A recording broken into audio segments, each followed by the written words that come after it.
그러니까 하방 압력과 상방 압력이 교차돼 아직도 하방 압력이 더 많은 흐름이라고 볼 수 있고요. 연착륙에 가깝게 움직일 거라는 것에는 동의하지만 이게 플러스로 전환될 것이다라는 말에는 동의하지 않습니다.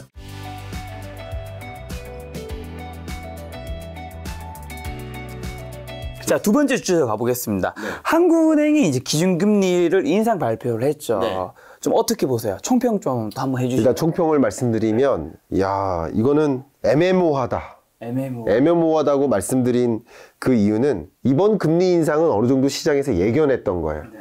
근데 그 다음이 중요한 거죠. 네. 근데 애매모호하다고 말씀드린 이유는 금융통화위원회 위원이 그러니까 의장, 통화정책방향결정회의의 의장이 한국은행 총재고 6명의 위원이 있어요. 근데 향후 기준금리 인상, 그 최종금리에 대한 그 판단이 있죠. 그게 3.5%가 3명, 그리고 나머지 3명은 3.75%예요. 그게 무슨 말이냐? 반반인 거예요. 네. 그러니까 이게 마지막 기준금리 인상일 수도 있고 3.5%가 최종금리일 수도 있고 네. 3.75%가 최종금리일 수도 있는 거예요. 반반인 거예요. 네. 근데 캐스팅 보트를 누가 지고 있는 거예요? 의장이 지고 있는 거예요. 그래서 7명이서 다수결로 기준금리를 결정할 텐데 네. 이번 통화정책방향결정회의에서도 2명의 위원은 동결을 주장했어요. 그러니까 이게 결국 인상에서 연속 7번, 역사상 최초죠. 우리나라 역사상 최초의 7번 연속 인상이 있었는데 이제 동결의 무게가 조금씩 생기는구나 이런 거고, 물론 7번 연속으로 금리 인상을 단행했지만 중요한 것은 빅스텝 하다가 베이비 스텝 2번으로 바꾼 거죠. 네. 금리 인상 속도 조절 들어간 거죠. 자, 여기서 두 번째 이야기는 뭐냐면 다음 통화정책방향결정회의 때 연거푸 금리 인상할까 아니면 한번 쉬었다 할까. 그러니까 쉬었다 하더라도 금리 인상 속도 조절인 거예요. 아까 말씀드렸듯이 이해가시죠? 쉬었다 하는 것도 연속으로 하지 않고 한번 쉬었다 하는 것도 속도 조절인 거예요. 어쨌든 한번 쉬었다가 금리 인상 한번 더 하거나 아니면 아예 안 하거나 둘 중에 하나가 아닐까라는 판단인데, 그런 의미에서 한은 총재께서 특별한 방향성을 제시하지 못하는 느낌? 왜냐면 애매모호한 거예요. 대외적인 여건을 보면 이제 금리 인상 안 해도 될 것 같은데, 대외적인 여건은 환율이거든요. 환율 여건 고려하면 굳이 금리 인상 안 해도 될 것 같다 이런 생각이 드는데, 대내적인 여건을 보면 금리 인상하기가 부담스러워요. 특히 뭐 때문에? 부동산 때문에. 그렇죠. 왜냐하면 전체적인 정책 공조의 흐름이 부동산 경착륙을 막자, 연착륙으로 만들자. 그쵸. 그러니까 그런 것, 그러니까 부동산 시장 그 자체에 관심이 있다기보다는 그 부동산 시장이 만약에 뭐 충격적으로 문제가 생겼을 때, 특히 미분양 주택이 해소가 안 될 때, 네. 그러면 건설사들이 도산하거든요. 네. 그게 또 금융부실로도 연결되거든요. 그러니까 그런 것들이 경제에 어떤 영향을 줄까를 걱정하는 거예요. 조금은 다른 거예요. 국토교통부의 부동산 시장에 대한 고민과 한국은행의 부동산 시장에 대한 고민이 좀 다른 겁니다. 어쨌든 이런 것들이 교차하면서 애매모호한 발언을 했다. 그리고 애매모호한 금리 인상을 단행했다. 저는 이렇게 총평을 드리고 싶어요. 자, 그럼 한국 물가도 확실히 잡히는 건가요? 한국 물가가 확실히 잡혔는지 뭐 역시 다각도로 말씀을 드릴 수는 있습니다만 짧게 핵심만 말씀드려 보겠습니다. 이 그래프를 보시면 역시 우리의 목표 물가도 2%예요. 근데 6.3% 지난 7월에 기록했었죠. 그리고 5.0까지 하향 안정화 됐습니다. 나름 떨어졌죠. 근데 우리나라 물가 상승률을 전망할 때 가장 쉽게 확인할 수 있는 선행 지표가 있어요. 그게 수입 물가예요. 쉽게 말하면 우리나라는 이런 원자재 같은 거 해외에서 수입해다가 그걸 가공하죠. 그럼 생산자 물가, 그걸 유통하죠. 도소매 물가, 그게 소비자 물가로 반영돼서 물가 상승률에 기록을 하는 거예요. 그러면 수입 물가가 소비자 물가에 영향을 미치는데 걸리는 시간이 통상적으로 3개월 정도 됩니다. 그러니까 보시는 것처럼 해석해 볼까요? 수입 물가가 치솟죠? 그때 뒤이어서 소비자 물가도 치솟죠? 그리고 소비자 물가 또 한 번 치솟죠? 뒤이어서 치솟죠? 그리고 수입 물가가 그냥 갈짓자죠? 그때 정점을 형성하죠? 그리고 수입 물가가 이제 하향 안정화되죠? 소비자 물가도 하향 안정화되죠. 그럼 향후에 우리나라의 물가 상승률은 이런 흐름을 보일 것이다 라고 가늠해 볼 수 있다는 거예요. 가늠해 볼 수 있겠다라는 거죠. 선행지표가 100% 맞다는 게 아니라 이걸로 가늠해 보는 거예요. 근데 이 수입물가 지표가 두 가지입니다. 원화 기준의 수입물가와 달러 기준의 수입물가예요. 제가 지금 보여드렸던 이 수입물가 지수는 원화 기준의 수입물가 지수예요. 근데 이 원화 기준의 수입 물가 지수와 달러 기준의 수입 물가 지수 둘 다 떨어졌어요. 근데 덜 잡힌 이유, 그러니까 더 많이 잡힌 이유는 달러 기준으로 더 잡힌 거예요. 강달러 때문에. 그러니까 이런 거예요. 그러니까 강달러라는 것을 제외해 놓고 생각해 본다면 특히 수입 물가가 많이 잡히고 있다. 수입 물가가 이렇게 안정화되고 있으니까 당연히 소비자 물가도 안정화되는 기로에 가지 않겠느냐라는 그림을 생각하시면 좋겠고요. 제가 지난 1회에서 말씀드렸던 게 그 통계가 보통 종 모양을 그린다라고 했잖아요. 여기 잠깐 한번 보세요. 올랐던 흐름만큼 내려가는데도 비슷한 시간이 걸리죠. 대부분 종 모양을 그려요. 여기서 떨어지는 기간만큼 저점이죠. 올라가는데도 그만큼 걸리죠. 다 비슷해요. 이만큼의 작은 종 모양도 마찬가지예요. 앞으로 돌아가 볼까요? 우리나라 물가 상승률도 21년 대략 한 4, 5월쯤부터 2%를 초과하기 시작했는데 그때부터 22년 7월에 정점을 찍었죠. 그 기간이 1년 반이 넘죠. 역시 그로부터 1년 반이 걸려야 이 물가 상승률 2%에 안착할 것이다. 네. 비슷한 설명이에요. 네. 그러니까 통계적으로 봐도 그렇고 선행 지표로 봐도 그렇고 그 밖에 여러 강달러 현상이나 나머지 지표를 봐도 그렇고 물가는 확실히 정점 찍었구나. 이제 확실히 정점 찍었어. 그러나 여전히 2%에 부합하진 않는다. 네. 그러니까 애매모호한 금리 인상, 베이비 스텝만 한 거예요. 베이비 스텝이라도 금리 인상을 한 이유는 아직 물가 안 잡혔기 때문이고 그래도 빅 스텝까지 안 한 이유는 이렇게 정점 찍고 안정화되는 흐름이니까 이렇게 해석하면 도움이 되겠습니다. 자, 말씀하신 대로 한국 물가에서도 물가 정점로 이제 부각되고 있는데 네. 그러면 이게 방향이 좀 바뀔 수 있는 변수는 없나요? 기준금리 인하에 대한 기대, 네. 뭐 그것도 있겠지만 지금 말씀하신 게 물가 상승률의 흐름이죠. 네. 물가 상승률의 흐름에 방해를 지금 이렇게 종 모양을 그리고 꺾어서 내려오는 이 흐름을 방해하는 요인은 분명히 있죠. 가장 대표적인 게 만약에 초강달러가 다시 온다. 그러면 우리나라의 수입 물가 상승률이 네. 다시 상승하죠. 그럼 그게 우리나라에 가격에 영향을 미치죠. 쉽게 말하면 원유 가격이 오르는 것도 원유 수입 물가를 자극하지만 강달러가 오는 것만으로도 원유, 한 단위 원유를 사오는데 더 많은 돈을 주고 사와야 되는 거예요. 그러니까 강달러가 다시 야기된다든가 만약에 그리고 원유 가격이나 그 밖에 원자재 가격이 다시 치솟는다든가 그렇게 될 경우 이 물가 상승세가 방해를 받을 수 있는 것이고요. 그 다음 변수라고 한다면 저는 개인적으로 우리나라만의 특징이라고 해볼까요? 지금 말씀드렸던 것들은 다 대외적인 변수잖아요. 우리나라가 통제할 수 없는 것들. 근데 우리나라가 통제할 수 있는 것들에도 변화가 있죠. 우리 서민들의 마음은 정말 무너질 수 있는데 전기요금, 가스요금, 공공요금이 오르죠. 그리고 약 7, 8년 만에 서울시 교통요금, 지하철과 버스 요금을 올립니다. 그러니까 근데 생각해 보시면 전기요금, 가스요금, 교통요금은 정말 말 그대로 필수재적 지출이에요. 그렇죠. 무조건. 그렇죠. 가격이 오른다고 이용하지 않지 않아요. 네.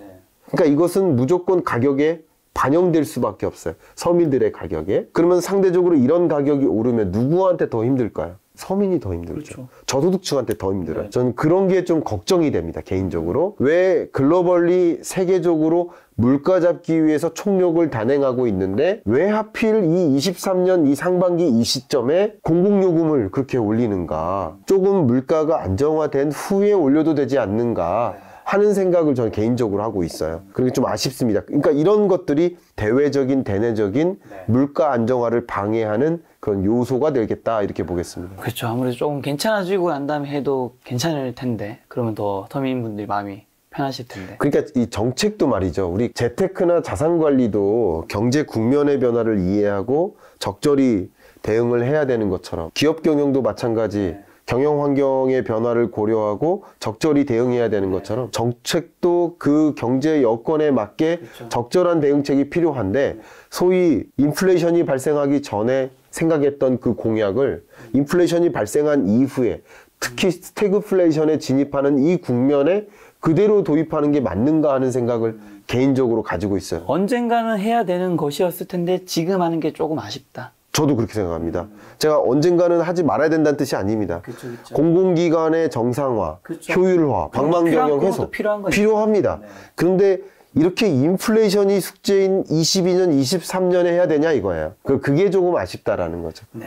자, 그럼 향후 한국은행 기준금리 인상 행보 지금 어떻게 보세요? 일단 대내적인 것과 대외적인 것을 봐야 되는데 지금 우리나라는 대내 대외를 다 살피는 거예요.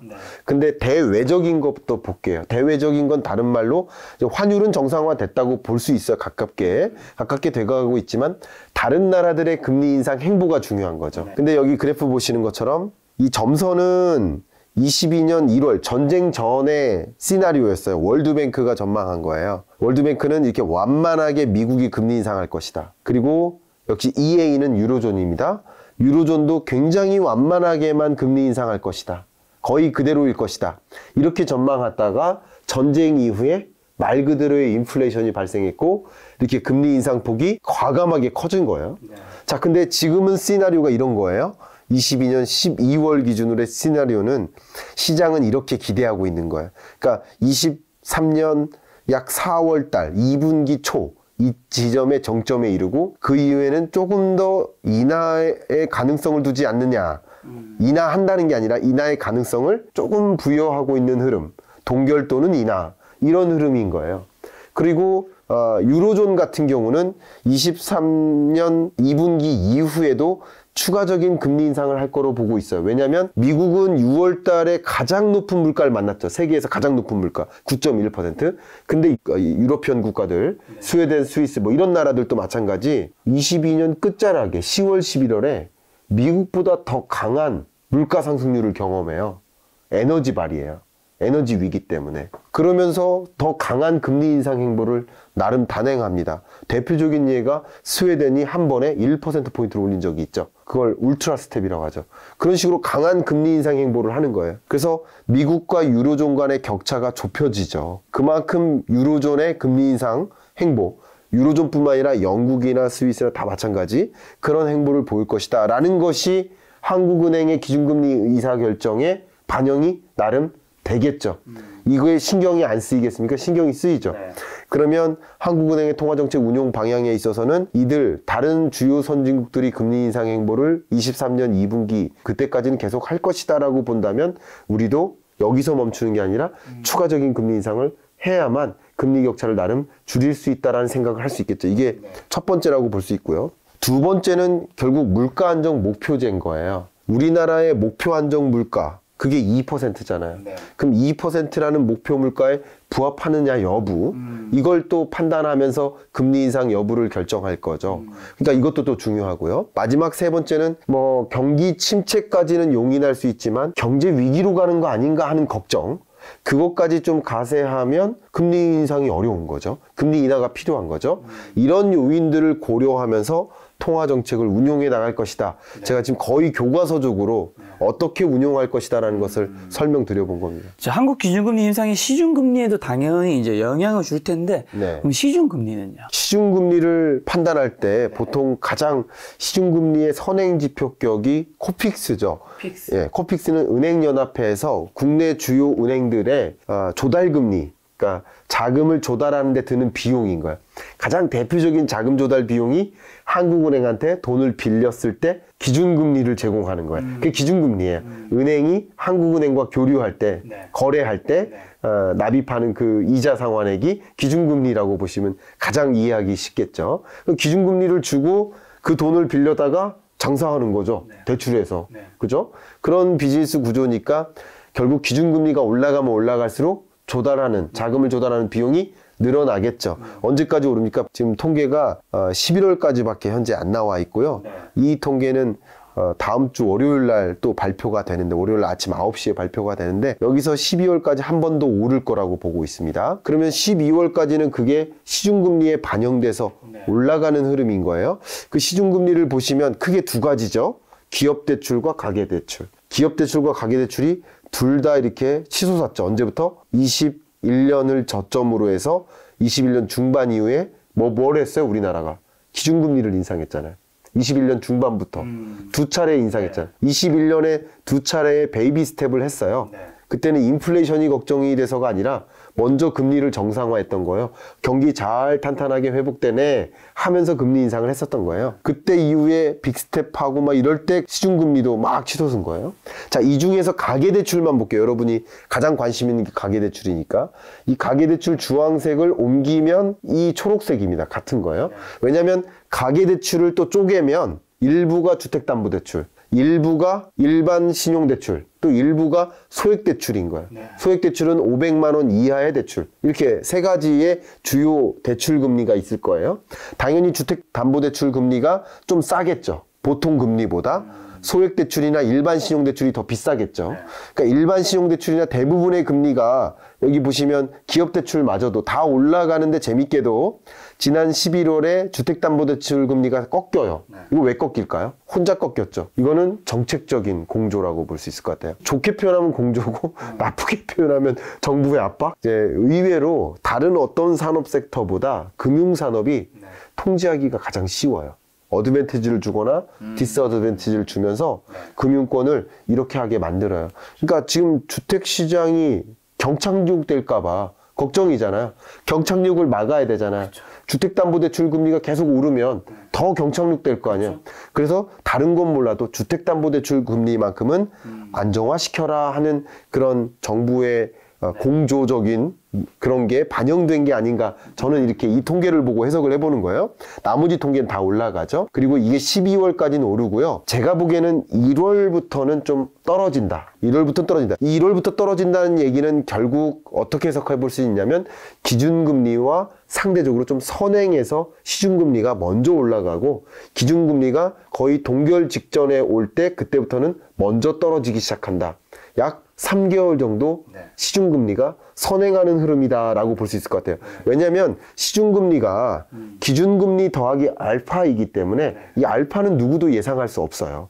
그러나 통상적으로 선행할 때도 있고 동행할 때도 있고 후행할 수도 있기 때문에 그냥 통상적으로는 동행한다고 보고 판단하는 게 맞아요. 그러나 지금 22년, 23년에 이 거시경제 환경에서는 시중금리가 선행해서 먼저 올라갔고 그리고 조금 안정화되는 흐름이 있다. 그렇다고 안정화된다고 해서 제가 저금리로 진입한다는 것이 아니라 고금리가 유지되는 흐름, 이렇게 생각하시면 도움이 되겠습니다. 그러면 이제 요즘에 많이 말이 나오고 있는 가계부채 문제는요. 네. 뭐 IMF라든가 외신들도 좀 우려 있다고 하던데. 가계부채 문제는요. 제가 아마 김작가 TV에 나와서도 아마 몇 개월 전에, 한 6개월 전인가? 그때도 그런 말씀을 여름에 드렸었던 기억이 있는데요. 가계부채가 우리나라 전체 약 2,000조 정도 되는데, 가계 신용 기준으로 그 가계부채 규모의 문제가 있는 게 아닌 거예요. 규모의 문제가 아니라 그 중에 일부 고위험군의 문제가 있어요. 무슨 말이냐? 고위험군은 가장 대표. 가계부채 고위험군의 정의가 부채 규모가 자산 규모보다 큰 경우. 근데 이게 어떨 때 발생할까요?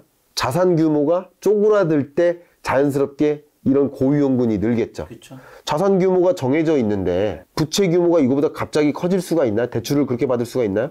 그건 불가능해요. 그러니까 결국 자산 시장이 쪼그라들 때 기존에는 이만큼의 자산 규모에 비례해서 대출을 받았는데 자산 규모가 쪼그라들면서 고위험군이 늘어나는 구조인 거예요.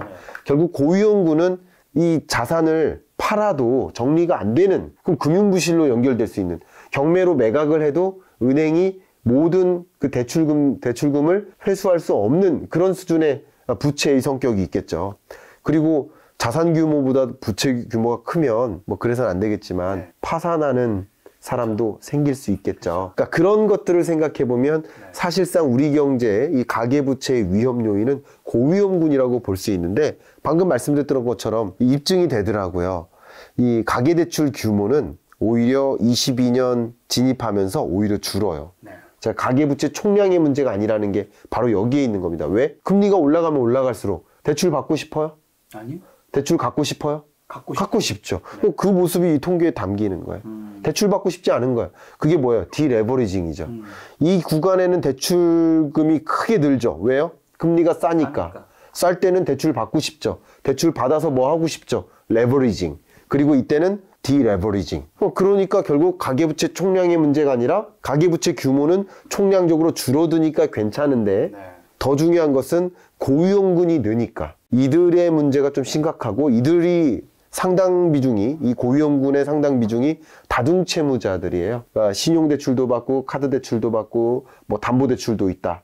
세 가지 이상의 대출을 낀 자, 이들을 다중채무자라고 하는데, 다중채무자이면서 저소득층이거나 다중채무자이면서 신용등급이 떨어지는 저신용등급이거나 이런 계층을 또 위험군으로 분류를 하거든요. 결국 이런 위험 분류 기준에서 이런 비중이 대략 5% 정도 돼요. 전체 부채, 그 100억 정도의 가계부채 문제는 사실상 발생할 수 있겠다 이렇게 생각을 합니다. 한국은행이 이제 기준금리 인상은 사실 우리나라 같은 경우는 이제 부동산 시장에 굉장히 영향을 많이 미칠 텐데 새해부터 이제 부동산 규제 완화 굉장히 지금 많이 하고 있잖아요. 네. 그러면 이제 이렇게 되면 이제 많은 분들이 이제 바닥이 이제 좀 가까워지고 있는 게 아니냐 이렇게 생각하시는 분도 있고 아니다. 지금 이거 규제 완화해도 지금 하락을 막을 수 없다. 이렇게 얘기하시는 분도 많은데 어떻게 보세요, 실장님은? 뭐 결론부터 드리면 후자에 가깝습니다. 기본적으로 제가 이미 뭐 한 달 전에 주택가격 상승률, 등락률 그래프를 직접 보여드리면서 이 자리에서 설명을 드렸었던 것 같은데요. 그 값에서 조금 더 연장해서 말씀드리면 일단 규제 완화 같은 것들이 부동산 매매 가격을 떨어뜨리는 요인이 아니라 상승시키는 요인이잖아요. 어쨌든 이 부동산 시장을 총론적으로 봐야 돼요. 한 가지 요소만 보면 안 되고 부동산 매매 가격의 결정을 주는 4가지 주요 변수군을 보셔야 돼요. 그 변수군을 좀 헤아려 본다면 하나가 거시경제죠. 그 거시경제 안에 금리가 있겠죠. 그 다음 두 번째가 공급 여건이죠. 세 번째가 수요적 요건이고요. 네 번째가 정책 제도적 요건이에요. 이 4가지 요소가 고루 영향을 미쳐서 부동산 매매 가격을 결정짓는다 이렇게 보시면 좋아요. 그런데 정책 제도적인 측면을 제외하고 거시경제 금리 여건 같은 경우는 부동산 시장에 계속 부정적이죠. 하방 압력이죠. 공급 여건도 추가적인 공급이 있고 공급이 여전히 많이 쏟아지니까 특히 미분양 주택이 쌓이는 게 그 반증이죠. 그 공급 여건은 계속 나빠요. 하방 압력이에요.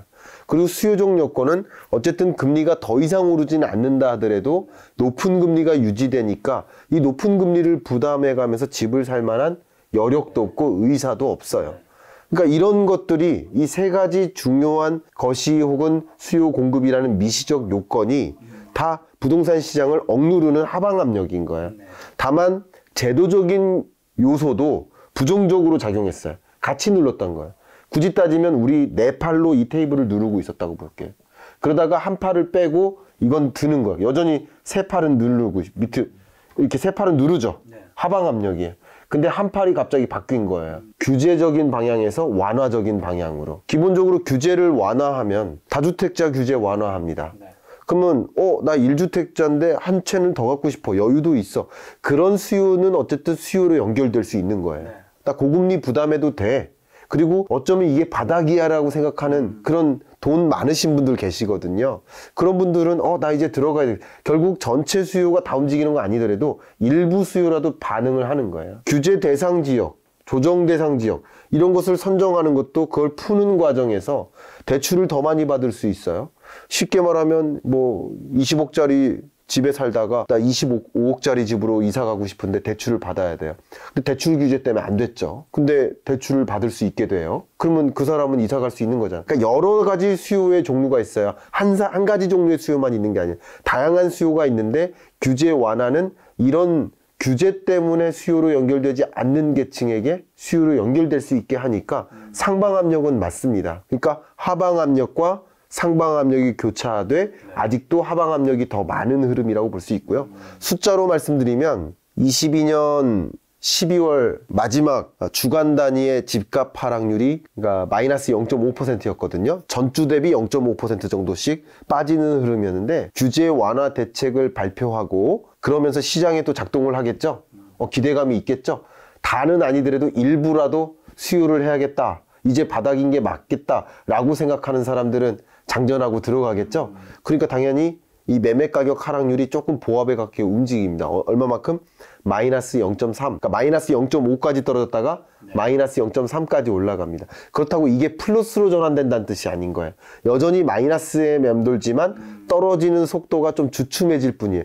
주춤하게 만드는 게 뭘까요? 그게 연착륙이에요. 경착륙이 아니라. 연착륙의 의미는 이 국토교통부가 의도하고 있는 연착륙의 의미는 가격을 상승시키자가 아니에요. 하락을 막을 수 없다면 하락 속도를 완만하게 하자. 왜냐면 이 집 가격이 가파르게 하락하면요 굉장히 많은 경제적 혼란이 제기될 수밖에 없어요. 여러 가지 혼란이 있겠지만 그 가장 중요한 지배적인 혼란은요, 미분양 주택이 급격히 쌓이고요, 건설사가 부도하고요, 금융부실로도 연결될 수 있어요. 그리고 집값이 빠르게 조정되면 세입자 입장에서 깡통 전세 불안이 더 커져요. 맞죠? 집값이 빠르게 조정 안 되면 이 깡통 전세 문제에서 이렇게 벗어날 수 있어요. 완만하게 조정되면. 왜냐하면 전세 가격을 더 낮춰잡으니까. 근데 빠르게 하락하면 전세 계약 기간 안에 전세가보다도 집값이 떨어질 때 그때 깡통 전세 문제가 발생할 수 있거든요. 그러니까 여러 가지 집값이 폭락할 때 발생할 수 있는 여러 가지 문제가 있기 때문에 제가 다 말씀드린 건 아니지만 그것을 막기 위해서 연착륙을 의도하는 부동산 정책 기조다. 결국 연착륙에 가깝게 움직일 거라는 것에는 동의하지만 이게 플러스로 전환될 것이다라는 말에는 동의하지 않습니다. 그럼 실장님은 지금 집값이 이제 2022년에 굉장히 많이 떨어졌잖아요. 네. 2023년에도 상승의 뭐 반등의 그런 걸로 보시는 건 거의 없는 것 같고. 네. 근데 약간이라도 더 떨어지면 떨어졌지. 근데 이게 또 뭐 엄청난 2022년만큼의 폭락을 보시는 것 같진 않네요. 2022년만큼의 폭락은 아닙니다. 네, 폭락세는 결국 금리가 인상되는 구간에서 폭락이 더 야기되고요. 금리가 이제 동결이 온다라고 생각하시잖아요. 네네. 여러분 좀 구분하시면 좋은데 미국 기준금리가 주식시장에 영향을 미치는 그렇죠. 거고요. 한국 기준금리는 부동산 시장에 영향을 미친다. 이렇게 판단하시는 게 더 좋아요. 네. 그러면 한국 기준금리는 더 동결의 무게를 실잖아요. 그리고 금리를 인상한다 하더라도 이제는 한 번 베이비 스텝이라고 생각하잖아요. 추가적인 금리 인상이. 그러면 거의 동결에 가까웠으니까 이제 거의 매수 시점이 조만간 온다고 보고 있잖아요. 그러면 매수 의지가 커지죠. 부동산 알아보러 가는 거예요. 네네. 규제도 풀렸겠다. 그러면 이제 금리가 동결이니까 금리가 동결이면 심리적으로 뭐라고 하냐면 그걸 뉴노멀로 받아들여요. 쉽게 말하면 3.5%의 기준금리가 새로운 뉴노멀이야. 비싼 금리 아니야 라고 받아들이는 거예요. 0.5%일 때보다도 2.5%나 포인트나 올라갔으니까 비싸다고 부담을 생각하는 것이지 이제 3.5%가 뉴노멀이라고 받아들이면 여기서 이제 추가적으로 금리 인하만 있겠다 생각하면 당연히 변동금리로 주택담보대출금리 받아서 집 사고 싶죠. 그렇죠. 앞으로 계속 내려갈 것 같은데. 네. 그러니까 그런 의사를 발동시키기 때문에 상대적으로 집값은 어쨌든 계속 하락은 하지만 연착륙에 가깝게 보합에 가깝게 올라갈 수 있고요. 그러니까 하락률이 0에 가까운 지점까지 올라올 때 제가 계속 통계적으로 그런 말씀 드리잖아요.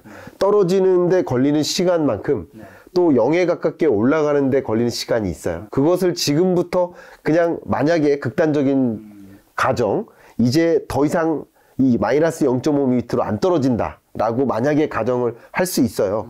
그렇게 가정했을 경우라면 이게 23년 하반기 끝자락 가을 늦가을쯤 약 10월 11월 그 지점부터는 0에 가깝게 올 수도 있어요. 그때는 확실히 금리 인하만 남았다 라고 생각을 할 테니까 그런 지점에는 정말 마지막 바닥이다 라고 생각하면서 매수로 연결될 수 있습니다. 그런 것은 여러분 계속 끊임없이 주택 매매 가격을 결정짓는 그것을 가장 많이 해석할 수 있는 어떤 미분양 주택 건수라든가 주택 가격 상승률 그래프 이것을 계속 추적하실 필요가 있겠다 생각합니다. 자, 그럼 집값에서 마지막 좀 한 개만 드리면 네. 사실 이 집값이라는 게 상승을 얘기하든 하락을 얘기하든 이게 워낙 이해관계가 이 1주택자와 그다음에 무주택자분들 이게 반대되다 보니까 네. 서로 이제 댓글이 안 좋은 것도 굉장히 많은데 맞아요. 한 가지 이제 궁금한 게 이제 집값이 이제 여기서 더 크게 폭락을 한다면 네. 어떻게 보면 그 무주택자인 그 개인의 입장에서는 네. 집을 더 싸게 살 수 있어서 개인의 입장에서 어쨌든 좋은 걸 수 있잖아요. 네, 네. 근데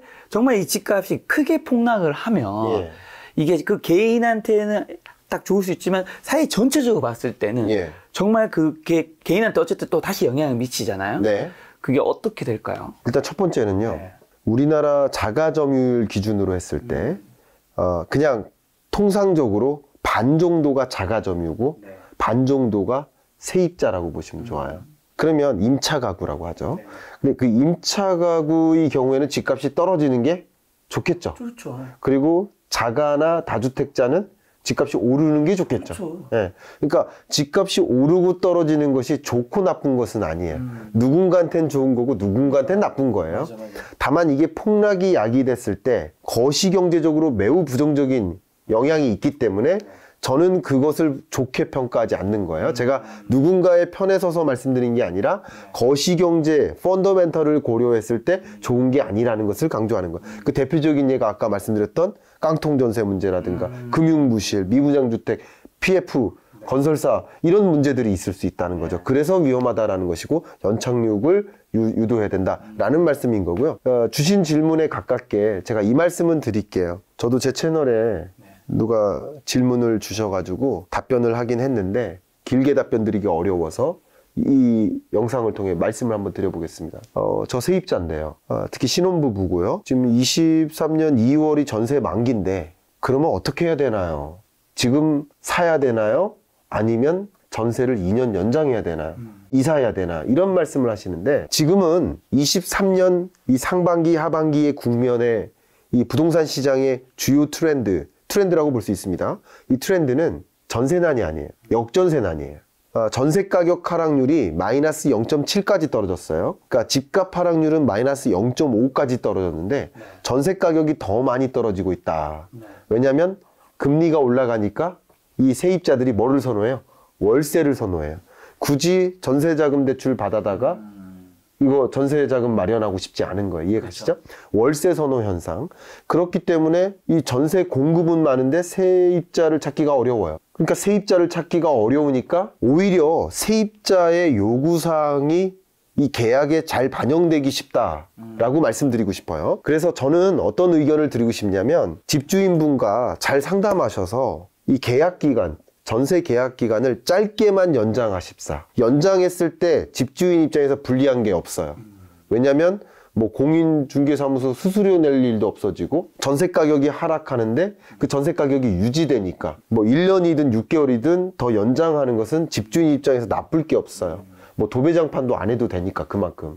그러니까 기본적으로 집주인 입장에서 싫어할 일이 아니에요. 전세 가격이 상승하는 구간에는 당연히 나가고 다른 사람 받고 싶을 수도 있지만 하락하는 구간이니까 달라요. 그래서 세입자 여러분들이라고 하신다면 전세 계약 기간을 가능하시면 짧은 단위로 연장하십사. 예를 들면 1년이나 뭐 6개월이나 이렇게 짧게만 연장하십사. 세입자 입장에서 왜 짧게 해야 되죠? 저 왜 그러냐면 언제 마이너스에서 플러스로 전환되는 구간이 찾아올지 몰라요.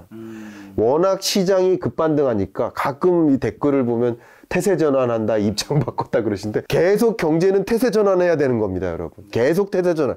여건이 계속 바뀌니까요. 그래서 말씀드리는 건데 집값 등락률이 마이너스에서 제로에 가깝게 올라가는 구간이 온다라고 했죠. 근데 오는데 만약에 플러스에 가깝게 전환되는 시점이 온다. 그럼 그 지점에 매수 타이밍을 갖는 게 최적인 거죠. 근데 그때 내가 전세에 묶여 있으면 안 되죠. 안 되니까. 그리고 미리 집 사는 것도 불리한 선택인 거죠. 사자마자 지금부터 예를 들어 1억 떨어지고 다시 오르면 좋습니까? 아니잖아요. 다 떨어지고 사는 게 좋겠죠. 그래서 세입자 여러분들이시라면 내 집 마련의 시점을 23년 하반기 혹은 그 이후로 미루시는 방향을 선택하셨으면 좋겠고 계약하실 때 물론 좋은 그 집주인들은 보통 통상적으로 앞뒤로 한 달 정도 여유를 주세요. 그렇죠. 근데 조금 더 길게 2개월 정도 앞뒤로 그러면 계약 연장일로부터 약 4개월간의 텀이 있잖아요. 유연하게 대응할 수 있잖아요. 그때 집값 등락률이 마이너스 뭐 0.5에서 만약에 더 떨어질 수도 있고 그 이후로는 계속 올라갈 수도 있는데 0에 부합하는 수준으로 가깝게 올라가기 직전 그 지점에 내 집 마련의 선택을 하시면 어떨까? 그렇게 저는 의견을 드리고 싶습니다. 실장님에게 많은 분들이 굉장히 도움이 됐을 것 같고 아까 전에 이제 본인 유튜브 채널에서 그 네. 질문이 들어왔다고 하셨는데 네. 또 실장님이 유튜브가 지금 구독자 5만 명을 지금 앞두고 있잖아요. 지금 시점에 5만 명일 겁니다. 네. 지금 그 채널명이 어떻게 되죠? 경제 읽어주는 남자. 알겠습니다. 많은 분들이 이제 유튜브에서 경제부산 검색하시면 네. 시장 채널 보시면 또 자세한 인사이트 좋은 이야기 들을 수 있으니까요. 구독 한번 해주시면 좋을 것 같습니다. 네, 감사합니다.